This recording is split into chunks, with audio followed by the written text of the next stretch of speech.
কি নিজের ফাঁদেই পড়েছে? এই কথার উত্তর কি আপনারা দিতে পারবেন?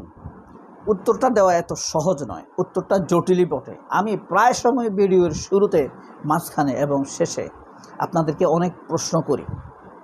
সবগুলো প্রশ্নই ম্যাক্সিমাম ক্ষেত্রে সহজ, কিন্তু এই প্রশ্নটা আসলে জটিল। তবে একটি ক্লু যদি আমি আপনাদেরকে দেই, তাহলে আপনারা কিছুটা সুতা ধরতে পারবেন, আর সেই সুতা ধরে টান দিলেই ঘুরতে ঘুরতে অনেক রহস্য আপনার হাতে চলে আসবে। প্রথমত, যখন নির্বাচনের তফসিল ঘোষণা করা হয় জানুয়ারি মাসে, ডিসেম্বরের তফসিল ঘোষণার পরের দিনে শহীদ আমাদের প্রিয় হাদিকে শহীদ করা হয়, গুলি করা হয়। এখন দেখেন, তখন জামায়াত ইসলাম একটা দাবি করেছিল, মনে আছে আপনাদের, যে জাতীয় সংসদ নির্বাচনের আগেই গণভোট হবে, গণভোট কার্যকরের পরে তারপর জাতীয় সংসদ নির্বাচন অনুষ্ঠিত হবে। দেখেন, তখন কি মনে আছে, এনসিপি এটা মানে নাই, এমনকি এবি পার্টিও মানে নাই। আমতা আমতা ছিল তারা। জামায়াত করা দুই একটা সভা সমাবেশও করে ফেলেছিল। ইভেন কি জামায়াতের নায়েবে আমির আবদুল্লাহ মোহাম্মদ তাহের তখন একটা কথা বলেছিল, আঙ্গুল বাঁকা করতে হবে, সোজা আঙ্গুলে ঘি না উঠলে আঙ্গুল বাঁকা করতে হবে। কিভাবে আঙ্গুল বাঁকা করতে হয় সেটা আমরা জানি। এটা নিয়ে কেউ কেউ ট্রলও করেছে। একটু মিলেই দেখেন তো, জামায়াতের সেই দাবির পক্ষে যদি তখন গণভোটটা আগে হয়ে যেত বা গণপরিষদ হয়ে যেত, তাহলে জুলাই সনদ বাস্তবায়নের ক্ষেত্রে কারোর বাপের সাধ্য আছে যে বাধা দিবে? থাকতো না। কিন্তু তখন এনসিপি কেন এটার বিরোধিতা করেছে? সরোয়ার তুষার, নাহিদ ইসলাম ভয়ঙ্কর রকম বিরোধিতা করেছে। নাসিরউদ্দিন পাটোয়ারি জামায়াতের উপরে আক্রমণাত্মক আচরণ করেছে। দেখেন, এনসিপির এই মহা ভুল। নাসিরউদ্দিন পাটোয়ারি এবং নাহিদ ইসলামের মতো ঠান্ডা লোকও জামায়াতকে প্রতারক বলেছে। নাহিদ ইসলাম পর্যন্ত জামায়াতকে প্রতারক বলেছে। আর সবচাইতে বেশি আক্রমণ করেছে কে জানেন? সামান্তা শারমিন সেই আক্রমণে ঝরে গিয়েছে, অতিরিক্ত দুলতে গিয়ে পড়ে গিয়েছে। ঝড় আসলে যেই আম বেশি দোল খায়, সেই আম ঝরে যায়। তো সামান্তা শারমিন তখন খুবই আক্রমণাত্মক কথা বলেছে জামায়াতকে। জামায়াত কোনো জবাব দেয়নি। সামান্তা শারমিন এখন কিন্তু লাইটে নাই। দেখেন, নাহিদ ইসলাম খুবই ঠান্ডা, শান্ত, ভদ্র, ধীরস্থির, ইনডেপথ। সেই নাহিদ ইসলামও জামায়াতকে আক্রমণ করে কথা বলেছে। তখন গোলাম পরোয়ার একটু কষ্ট পেয়েছে সম্ভবত, বলছে বাবার চাই বেশি বুঝতে যেও না।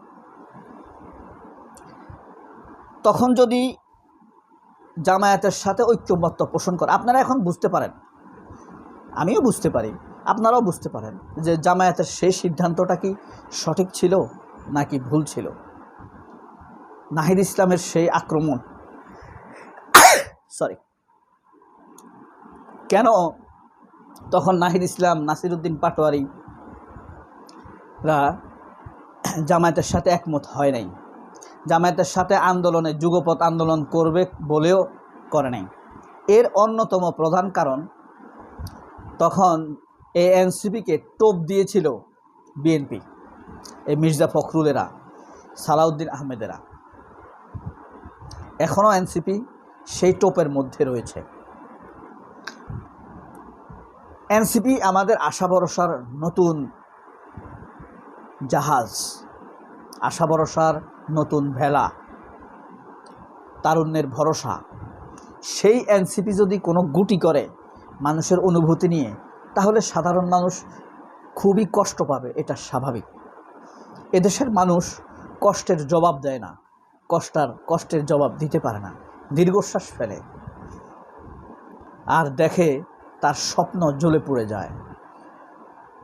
সেই অভিশাপে অসংখ্য বড় বড় রাজনীতিবিদের পতন ঘটেছে। 17 বছর শেখ হাসিনা তুমুল অত্যাচার করেছে এদেশের মানুষের উপরে। কয়জন প্রতিবাদ করেছে? কয়জন প্রতিবাদ করতে পেরেছে? মানুষ হাসিনার অত্যাচার সহ্য করেও হাসিনার প্রশংসা করতে বাধ্য হয়েছে। নিজের বিচারটুকু চাওয়ার জন্য মামলা দিতে পারে নাই। তো হাসিনা এইভাবে মানুষকে দমিয়ে রেখেছে। তাই বলে কি হাসিনার পতন কেউ ঠেকাতে পেরেছে? আল্লাহ যখন তার প্রকৃতির বিচার শুরু করে দেয়, তখন ওই বিচার ঠেকাবার জন্য যারা চেষ্টা করে তারাও ধ্বংস হয়ে যায়। তো এনসিপি মানুষের অনুভূতির, এনসিপির একটা ভুল মানুষকে 10 বছর পিছাই দিল। এনসিপি মানুষকে 10 বছর পিছাই দিছে। এটা জামায়াত ওই রকম রাজনীতি করে না, আক্রমণাত্মক রাজনীতি করে না, জানে না, রাজনীতিটাই জানে না আমার ধারণা। তারা ওয়েলফেয়ার টাইপ। হ্যাঁ, তো এই জামায়াত তাইলে 1000 বার আক্রমণ করতো এনসিপিকে, 1000 বার আক্রমণ করতো যে তোমাদের কারণে এই গণভোটের দাবিটি বাস্তবায়ন হয় নাই। জামায়াত চেয়েছিল 25শে জানুয়ারির আগে গণভোট অনুষ্ঠিত করার, তাদের দাবি ছিল এইটা। ধরেন 25শে জানুয়ারি যদি গণভোট অনুষ্ঠিত হতো, 27 জানুয়ারি গণপরিষদের সংসদে বৈঠক হতো, এক সংসদেই আপনার গণভোট বাস্তবায়ন হয়ে যেত। এক সংসদে, এক বৈঠকে, এক দিনের এক অধিবেশনে হয়ে যেত। 96 সালে খালেদা জিয়া যেভাবে তত্ত্বাবধায়ক সরকার পাশ করেছিলেন সেইভাবে পাশ হয়ে যেত। হয়ে গেলে এরপরে গতানুগতিক সংসদ বসত, তারা সংবিধান সংস্কারের কাজে একটা টিম লেগে যেত জুলাই সনদের নিমিত্তে। বাস, আর কোনো সংকট সেখানে থাকতো না। এটা হয় নাই শুধুমাত্র ঐক্যের কারণে, একটু লোভের কারণে।